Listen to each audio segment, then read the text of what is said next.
Hey guys, welcome back to Craig's Horror Channel, the place where I review horror movies and I sometimes do the occasional top 10 videos. If that sounds like your cup of tea, then hit that subscribe button right now.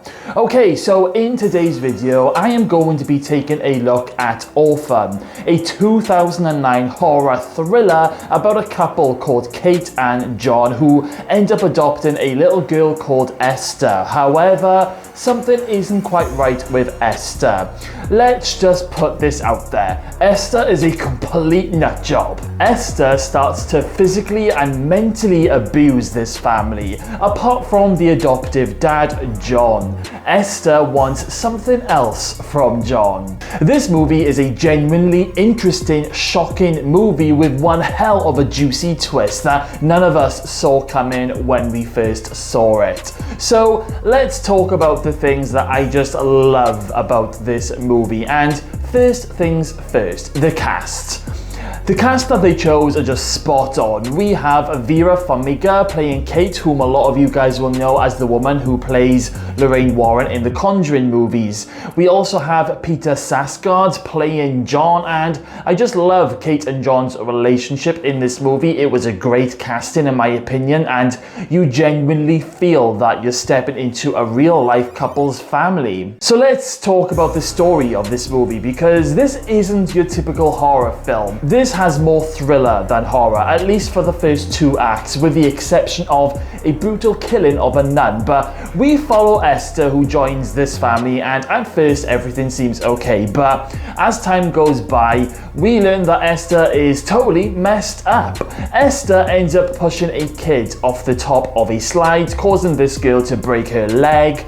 Esther also starts to mentally torment Kate throughout this movie and plays it in a way where Kate starts to feel that she is the problem and that she is failing as a mother, and it's such a twisted thing to see unfold on screen. It gets to a point where Kate knows that there is something quite wrong with Esther, but nobody will believe her. Just to point out, Kate actually had lost her baby at the start of the movie, her third child that Kate and John were trying for, and it hit Kate very, very hard. And Kate even has a shrine with loads of flowers, and Kate ends up showing Esther in the first act of the movie, but later on, Esther, she picks these flowers, skips into the kitchen and says to Kate, "I have a surprise for you, mommy."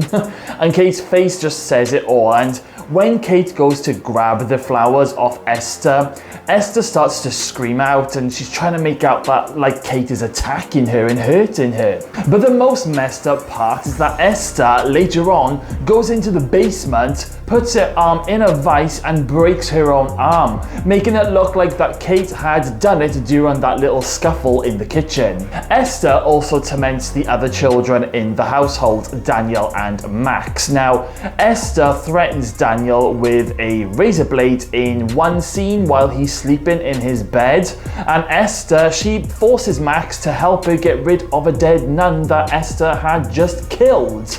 It's just brutal, and it's very odd and quite disturbing watching Esther force Max, a little girl, into dragging Sister Abigail's dead body away from the side of the road in the snow. And yeah, it's just not something that you see every day. Things get even worse as the movie goes on, because Esther, she tries to burn Daniel alive in his treehouse, resulting in Daniel climbing out of the treehouse and falling from a very high tree. When Esther goes to smash Daniel's head in with a rock while he's unconscious, Sister Max pushes Esther over, which I just flipping love. Later in the hospital, Esther goes one step further by trying to smother Daniel to death. Now, this is the last straw for Kate, because her eyes are wide open at this stage in the movie, and Kate ends up slapping Esther to the ground. Now, I said earlier that Esther is completely fine with her adoptive dad, John. John has had it pretty easy up until the final act. This is the moment where we learn that Esther is not a little 9-year-old girl. She's actually 33 years old with a hormonal disorder.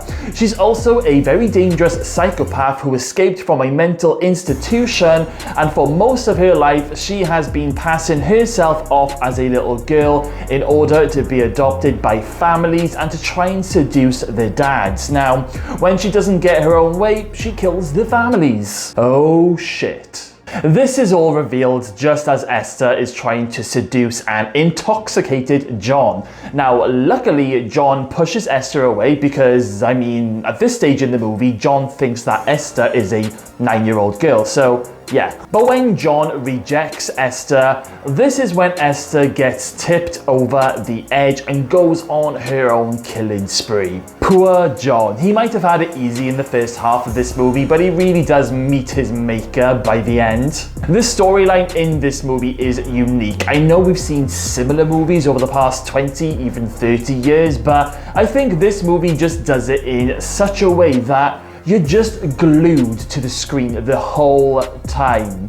There are moments that you can't believe what you're seeing, and that twist about Esther being a 33-year-old woman did make my mouth drop when I first saw it. It's quite a terrifying thought that Kate and John adopted this little girl in the hopes of extending their family, but what they really did is invite a complete deranged serial killer into their home who ended up pretty much destroying their lives. During the final battle in this movie, Kate and Esther, they're having a showdown on the icy lake, and they both end up in the icy water, and it's quite an intense scene. Now, Kate manages to kick Esther in the head, and I think we are led to believe that Esther has broken her neck, although this isn't really confirmed. Either way, Esther does sink back into the icy waters, and we are led to believe that she is dead at this stage, but I'm not convinced that she is dead. I still think that there's a chance that she could come back in a sequel. Now, I know we are getting a prequel this month, which is led to me to make this movie review just before its release, but I honestly think that a sequel could be on the cards because Esther could have survived. You never know. So if I had to pick a favorite and least favorite moment in this movie, then I would probably pick that moment where Kate just finally snaps in the hospital and proper bitch slaps Esther. Love that scene. And my least favorite moment would be the moment where Esther gets hold of a gun and points it at Max and says, "Do you want to play?" I don't know what it is about that moment, but that moment turned my stomach upside down ever so slightly when I first saw it, and I think that may have been the first moment in the movie where I was thinking, wow, she really is that dangerous with no boundaries. Do I have any negatives on this movie? Well, not really. I think it's a perfect all-rounder horror thriller movie with great characters, great storylines, a brilliant twist, some brutal kills. The only negative I have is that it's taken them 13 years to make a prequel. And guys, I am so looking forward to seeing Orphan First Kill, which hits theaters this month. Now, all in all, brilliant movie. I've watched it quite a few times over the years, and I've shown it to any of my friends or family members who have never seen it before. So that's enough of my thoughts and opinions. I now want to know about what you guys think. What are your thoughts on this movie? Are you a fan? Did you think it was just okay? Or is it not your cup of tea? Did the twist shock you? Or did some idiot spoil that one for you? Let me know. Let me know all of your thoughts and opinions in the comments box below. Okay guys, well, we've reached the end of today's video. If you're still here, then thank you all for sticking around. Make sure you smash that subscribe button, stay safe, and I'll see you all again very soon.